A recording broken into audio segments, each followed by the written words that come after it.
এখন আমরা in general আমরা একটা খাবার-দাবারের কথা বলি যে আসলে কি ধরনের খাবার ইরেকটাইল ডিসফাংশন রোগীদের খাওয়া উচিত। খাবারের মধ্যে অবশ্যই আপনার ফ্যাট ভালো গুড কোয়ালিটি ভালো ফ্যাট খেতে হবে। কার্বোহাইড্রেট কমিয়ে আনতে হবে এবং লো গ্লাইসেমিক ইনডেক্স যুক্ত অর্থাৎ যে খাবারগুলোতে গ্লুকোজ লোড কম, গ্লুকোজ ইনডেক্স কম সেগুলো খেতে হবে এবং ভালো অ্যামাউন্টের ফ্যাট খেতে হবে। সে ফ্যাটের মধ্যে হতে পারে কোকোনাট অয়েল, অলিভ অয়েল, ডিমের কুসুম, ইভেন আপনার রেড মিটও খেতে পারেন। তো রেড মিটে আমাদের অযাচিত অনেক ভয় আছে। সেটা নিয়ে তো অনেক ভিডিও করা হয়েছে। আরো কিছু করব। হ্যাঁ? কিন্তু কিছু হাইড্রোজেনেটেড ফ্যাট, তারপরে যে অক্সিডাইজড ফ্যাট, এগুলো আসলে খারাপ এবং ট্রান্স ফ্যাট খারাপ। এগুলো এভয়েড করতে হবে। যেটা আমরা ভেজিটেবল অয়েল এভয়েড করতে বলি।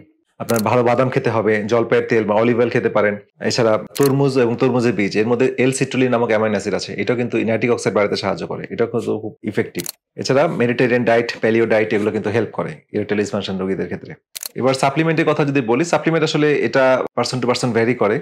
এটা L-সিট্রুলিন, L-আর্জিনিন, তারপরে পিকনোজেল, তারপরে হর্নি গট, জিনসেং, এছাড়া আমাদের বিভিন্ন আরো কিছু মিনারেলস আছে যেমন zinc, magnesium, alpha lipoic acid এগুলো কিন্তু ইরেকটাইল ডিসফাংশন রোগীদের অনেক হেল্প করে। এছাড়া আরো ন্যাচারাল কিছু প্রোডাক্টের মধ্যে বা ন্যাচারাল সাপ্লিমেন্টের মধ্যে অশ্বগন্ধা খুব হেল্প করে এখানে কারণ এটা স্ট্রেস কমায়, মুড এলিভেশন করে। ইউহিমবিন নামক একটা সাপ্লিমেন্ট আছে এটাও হেল্প করে। তো হর্নি গট তো বলেছি। ক্রুসিফেরাস ভেজিটেবল হ্যাঁ যেমন ব্রোকলি, ব্রাসেলস স্প্রাউটস হ্যাঁ এগুলো এগুলো সাপ্লিমেন্ট হিসেবে পাওয়া যায় বা ন্যাচারালি যদি আপনি খেতে পারেন সেটাও ভালো কারণ এটা আপনার বিভিন্ন এনজাইম যেটা টেস্টোস্টেরন থেকে ইস্ট্রোজেনে কনভার্ট করে সেটাকে প্রিভেন্ট করে। তো এটা খুব হেল্প করে।